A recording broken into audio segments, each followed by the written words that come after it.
Hello everyone. आज आपण bridge कोर्सच्या अंतर्गत इयत्ता 8वी विषय विज्ञान यावर आधारित कृतीपत्रिका क्रमांक 3 ही समजून घेणार आहोत. मग या कृतीपत्रिकेमध्ये नेमकं काय आहे तर हवेचे गुणधर्म म्हणजेच वस्तुमान आणि वजन, वातावरणाचा दाब, आर्द्रता आणि दवबिंदू या सर्वांची माहिती आपण या कृतीपत्रिकेद्वारे घेणार आहोत. तसेच या कृतीपत्रिकेवर आधारित जो काही सराव संच आहे तोही आपण या व्हिडिओच्या माध्यमातून सोडवणार आहोत. तर चला सुरू करूया की नेमकं हवेचे गुणधर्म काय काय असतात. तर साधे सोपे गुणधर्म हवेचे आपल्याला या ठिकाणी बघायचे आहे. ते म्हणजे हवेला वस्तुमान आणि वजन असते. हे हवेचे गुणधर्म आहेत. मग या गुणधर्मावर आधारित या ठिकाणी एक छोटासा प्रयोग दिलेला आहे जो तुम्हाला दिसतोय की या ठिकाणी एक स्ट्रॉ घेतलेली आहे. त्या स्ट्रॉच्या एका बाजूला फुगवलेला फुगा बांधलेला आहे तर दुसऱ्या बाजूला न फुगवलेला फुगा बांधला आहे आणि त्याच्या मधोमध एक दोरी बांधलेली आहे. दोरी ही समांतर धरल्यानंतर आपोआप जो फुगवलेला फुगा असतो त्या दिशेने काय होतं, स्ट्रॉ झुकतो. याचाच अर्थ यातून आपल्याला काय सिद्ध करता येते किंवा काय समजते की हवेला वस्तुमान आणि वजन आहे हे या प्रयोगाद्वारे आपल्याला कळतंय.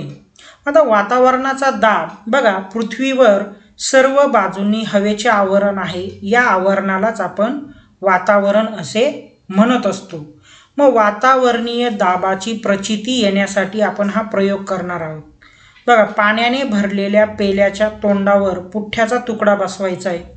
पुठ्ठ्याला हाताने धरून आधार देऊन पेला झटकन आपल्याला उलटा करायचा आहे. हाताचा आधार आपल्याला काय करायचं आहे, पुठ्ठ्याच्या खालून काढून घ्यायचा आहे. काय होतं, तो पुठ्ठा त्या ग्लासच्या तोंडाला चिटकून बसतो. याचाच अर्थ काय होतं की हवेचा दाब किंवा वातावरणाचा दाब आणि आतल्या पाण्याचा दाब एक समान असल्यामुळे तो पुठ्ठा खाली पडत नाही आणि पाणीही सांडत नाही. हे यातून आपल्याला सहज कळतं. मग हवेमुळे निर्माण झालेल्या दाबाला आपण काय म्हणूया, वातावरणीय दाब म्हणत असतो आपण. मग यामध्ये नेमकं काय होतं की हवेमधील जे रेणू असतात ते सतत हालचाल करत असतात. हे रेणू जेव्हा एखाद्या वस्तूवर आदळतात तेव्हा त्या वस्तूवर ते दाब निर्माण करतात. हवेच्या या दाबालाच आपण वातावरणाचा दाब असे म्हणत असतो. मग वातावरणाचा दाब सर्व दिशांनी समान असतो. वातावरणाचा दाब समुद्र सपाटीपासून उंच जाताना कमी कमी होत असतो. हे पण लक्षात ठेवायचं आहे. मग बघा, एखाद्या वेळेस वारा आला आपण असे म्हणतो. मग वारा येणं हे केव्हा होत असतं, ज्या वेळेस वातावरणामध्ये हवेचा दाब कुठेतरी कमी होतो. मग तो दाब भरून काढण्यासाठी इतर ठिकाणची जी हवा आहे ती त्या ठिकाणी वाहत येते आणि मग त्या ठिकाणी आपल्याला वारा आलेला आहे असं जाणवत असतं. कारण की वातावरणामध्ये हवेचा दाब सर्व दिशेला कसा असला पाहिजे, एकसारखा असला पाहिजे. ज्याही ठिकाणी हवेचा दाब कमी होतो किंवा वातावरणातील हवेचा दाब कमी होतो त्या ठिकाणी तो दाब भरून काढण्यासाठी इतर ठिकाणी जो वातावरणामध्ये जी हवा असते ती त्या ठिकाणी येऊन ती जागा व्यापत असते. मग या प्रकारे वारा आला असं आपण त्यावेळेस म्हणत असतो. हे लक्षात ठेवायचं. मग वातावरणाचा दाब जसं जसं तुम्ही उंचावर जाणार तसं तसं तो कमी कमी होत जात असतो. आता या ठिकाणी बर्नौलीचे तत्त्व सांगितलेले आहे. काय आहे तर हवेचा वेग वाढला तर तिचा दाब कमी होतो. या उलट जर हवेचा वेग कमी झाला तर दाब वाढतो. एखादी वस्तू हवेमधून गतिमान झाल्यास त्या वस्तूच्या गतीच्या लंब दिशेला हवेचा दाब कमी होतो आणि मग आजूबाजूची हवा जास्त दाबाकडून कमी दाबाकडे जोराने वाहू लागते. जसं आत्ताच आपण उदाहरण घेतलं काय की ज्या ठिकाणी हवेचा दाब कमी होतो त्या ठिकाणीचा दाब भरून काढण्यासाठी इतर ठिकाणी जी हवा असते ती त्या ठिकाणी येऊन त्या दाबाला समान करत असते. हेच बर्नौलीच्या तत्वामध्ये सांगितलेलं आहे. मग यावर आधारित एक प्रयोग जर आपण बघितला तर एक काचेचा ग्लास पाण्याने काठोकाठ भरून घ्या. त्यामध्ये आपण काय करायचं आहे, स्ट्रॉ ठेवायची आहे आणि स्ट्रॉ ठेवल्यानंतर त्या स्ट्रॉच्या वरच्या टोकाला तोंडाच्या बाजूने आपण फुंकर मारायची आहे. फुंकर मारल्यानंतर काय होतं, त्या ठिकाणी एक पाण्याचा फवारा आपल्याला उडताना दिसतो. मग तो फवारा कसा उडतो, ज्या वेळेस त्या स्ट्रॉच्या वर जो हवेचा दाब असतो तो आपण फुंकर मारल्यामुळे ढकलला जातो आणि तो दाब भरून काढण्यासाठी पाण्याचा जो दाब आहे तो वरती येत असतो आणि तो फवारा आपल्याला उडताना दिसत असतो. मग ही गोष्ट आपल्याला बर्नौलीच्या तत्वामधली लक्षात ठेवायची आहे. आता पुढे आपण आर्द्रता आणि दवबिंदू यामध्ये काय फरक आहे. मग आर्द्रता म्हणजे नेमकं काय, तर एकदम साध्या सोप्या भाषेत आपण समजून घेऊया की आर्द्रता म्हणजे जी हवा असते त्या हवेतील पाण्याच्या वाफेमुळे हवेत निर्माण होणारा जो ओलावा किंवा दमटपणा असतो याला आर्द्रता म्हणायचं. मग हवेत जर दमटपणा असेल, ओलावा असेल, जसं आपल्याला पावसाळ्यामध्ये बघायला मिळतं बघा, की आपण जे कपडे वाळत घालतो ते लवकर वाळत नाही का, तर त्या ठिकाणी हवेमध्ये किंवा वाफेमध्ये दमटपणा असतो, म्हणजे आर्द्रता असते. मग त्या ठिकाणी कपडे वाळायला वेळ होतो. मग आर्द्रता म्हणजेच की दमटपणा, वातावरणात दमटपणा असेल त्याला आपण आर्द्रता म्हणायचं. मग दवबिंदू कोणाला म्हणायचं, तर बघा रात्री किंवा पहाटे जेव्हा हवेचे तापमान कमी असते, बरोबर, तापमान हवेचं कमी राहणार आहे रात्रीच्या किंवा पहाटे, तेव्हा तिची बाष्प धरून ठेवण्याची क्षमता कमी होते. अशा वेळी हवेतल्या जास्तीच्या बाष्पाचे पाण्याच्या थेंबात रूपांतर होते.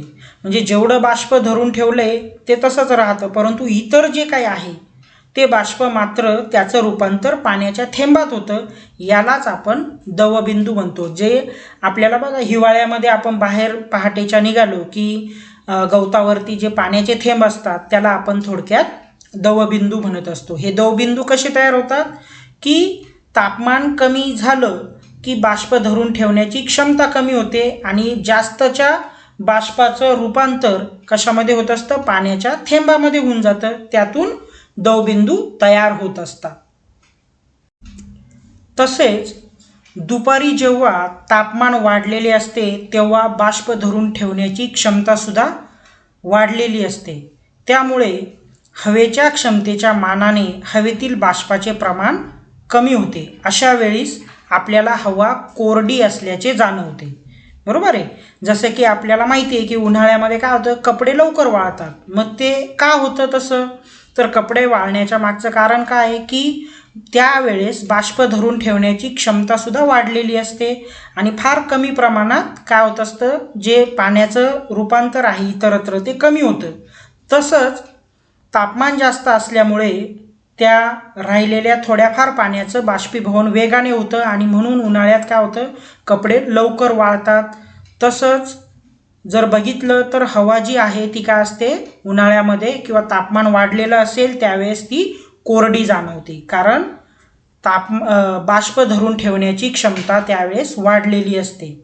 मग हे आपल्याला थोडक्यात लक्षात ठेवायचं आहे.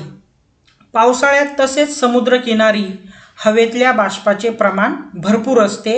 अशा वेळी आपल्याला दमटपणा जाणवतो.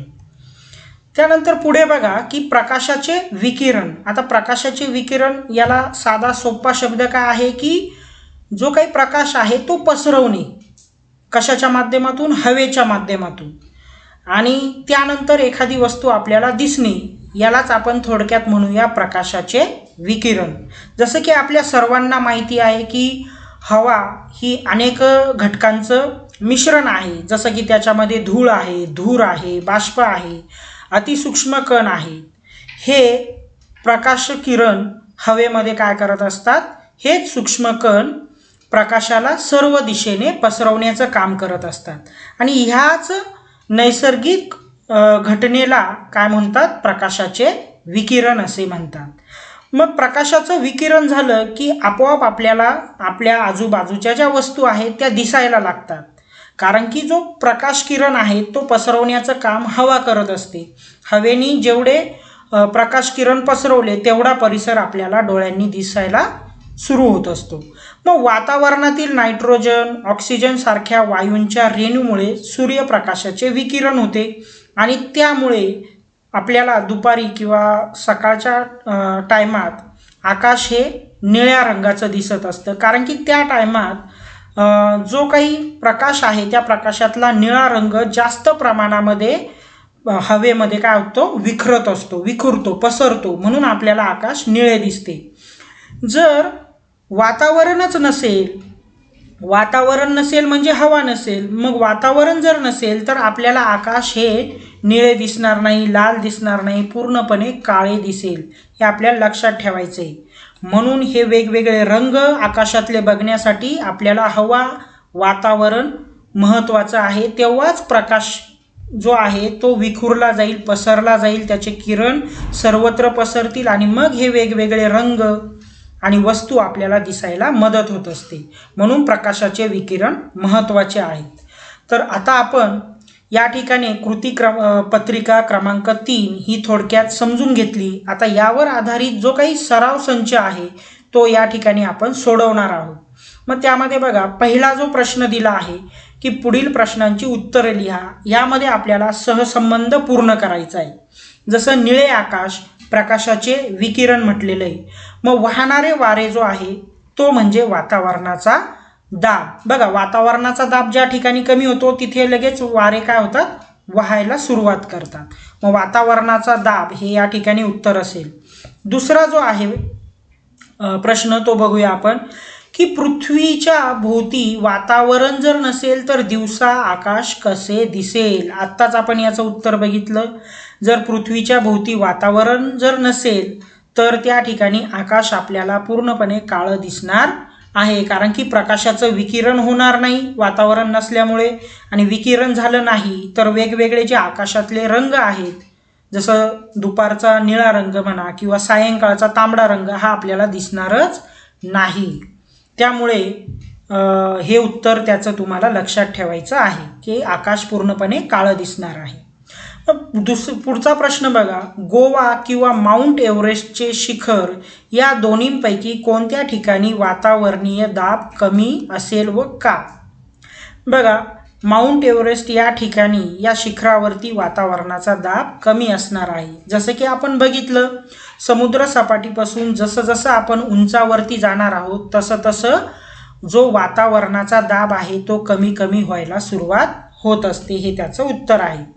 पुढील चित्र बघायचं आहे आपल्याला. चित्रात कोणती नैसर्गिक घटना दर्शवली आहे आणि ती कशी घडते ते विचारलेलं आहे. बघा, तर या चित्रामध्ये दवबिंदू आपल्याला दिसत आहेत आणि हे दवबिंदू कशा प्रकारे तयार होतात हे आपण थोडक्यात बघितलं की रात्रीच्या किंवा पहाटेच्या वेळेस काय होत असतं, तापमान कमी असतं. त्यामुळे त्या ठिकाणी जी बाष्प धरून ठेवण्याची क्षमता असते ती काय होते, कमी होत असते. आणि जो इतर जे बाष्प आहे उरलेलं त्याचं रूपांतर कशामध्ये होत असतं, दवबिंदूमध्ये होत असतं साधारणपणे. आणि दवबिंदू हे सर्वांनाच माहिती आहे, हिवाळ्यामध्ये आपल्याला पहाटेच्या हे बघायला मिळत असतात. हे त्याचं साधं आणि सोपं उत्तर आहे. पुढचं प्रश्न जो आहे बघा, सोबतच्या प्रयोगाच्या आकृतीवरून कोणत्या तत्वाचा बोध होतो.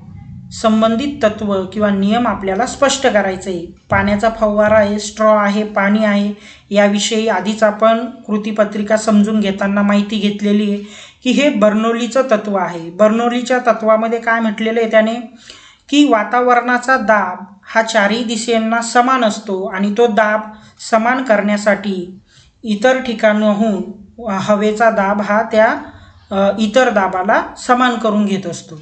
मग या प्रयोगात काय दिसते तुम्हाला की एक स्ट्रॉ दिलेली आहे, त्यामध्ये एक काचेचा ग्लास आहे, त्या ग्लासमध्ये पाणी भरलेलं आहे, ती स्ट्रॉ आडवी ठेवलेली आहे आणि त्या स्ट्रॉवरती जेव्हा तोंडाच्या मदतीने आपण फुंकर मारतो तेव्हा पाण्याचा फवारा उडताना दिसतोय. याचाच अर्थ काय, तर जो वातावरणाचा दाब आहे तो आपण तोंडाच्या हवेच्या मदतीने कमी करतोय आणि तो दाब कमी झाल्यामुळे काय होतंय, पाण्याचा दाब ती जागा व्यापतो आहे, म्हणून तो पाण्याचा फवारा आपल्याला बघायला मिळतोय. मग जेवढी जोरात तुम्ही फुंकर मारणार आहात तेवढा जास्त पाण्याचा फवारा बघायला मिळेल, कारण की तेवढ्या जास्त प्रमाणामध्ये त्या ठिकाणी काय होणार आहे, हवेचा दाब किंवा वातावरणाचा दाब कमी होणार आहे.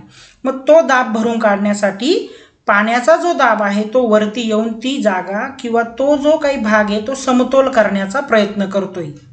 ठीक आहे, तर हे त्याचं साधं सोपं उत्तर आहे, लक्षात ठेवा. पुढचा आणि शेवटचा प्रश्न, उन्हाळ्यात ओले कपडे चटकन वाळतात पण पावसाळ्यात मात्र ते लवकर वाळत नाही, असे का घडते? मग उन्हाळ्यामध्ये काय होतंय की तापमान जास्त असतं आणि बाष्पीभवन काय होतं अतिशय वेगाने होतं. मात्र पावसाळ्यामध्ये काय होतं की जे काही ओले कपडे असतात त्यातील पाण्याचं बाष्पीभवन वेळेवर किंवा लवकर होत नाही. म्हणून काय होतं की उन्हाळ्यामध्ये कपडे लवकर वाळतात, मात्र पावसाळ्यामध्ये कपडे वाळण्यासाठी काय होतो वेळ लागत असतो. त्याचबरोबर उन्हाळ्यात आर्द्रता कमी असते, त्यामुळे हवेतील आर्द्रता कमी असते, त्यामुळे तापमान जास्त असते व पावसाळ्यात हवेतील आर्द्रता जास्त असल्यामुळे तापमान काय असतं कमी असतं. हा त्यामागचं छोटंसं कारण आहे आणि हेच त्याचं उत्तर आहे, आपल्याला लक्षात ठेवायचं आहे. सो आय होप तुम्हाला कृतीपत्रिका 3 ही समजली असेल आणि त्यावर आधारित जे काही प्रश्न आहेत, सराव संच आहे, त्यातील उत्तरही कळले असतील. अशाच प्रकारची अजून नवीन व्हिडिओ किंवा पुढील कृतीपत्रिका बघण्यासाठी व्हिडिओला लाईक आणि सबस्क्राईब जरूर करा. Thank you very much.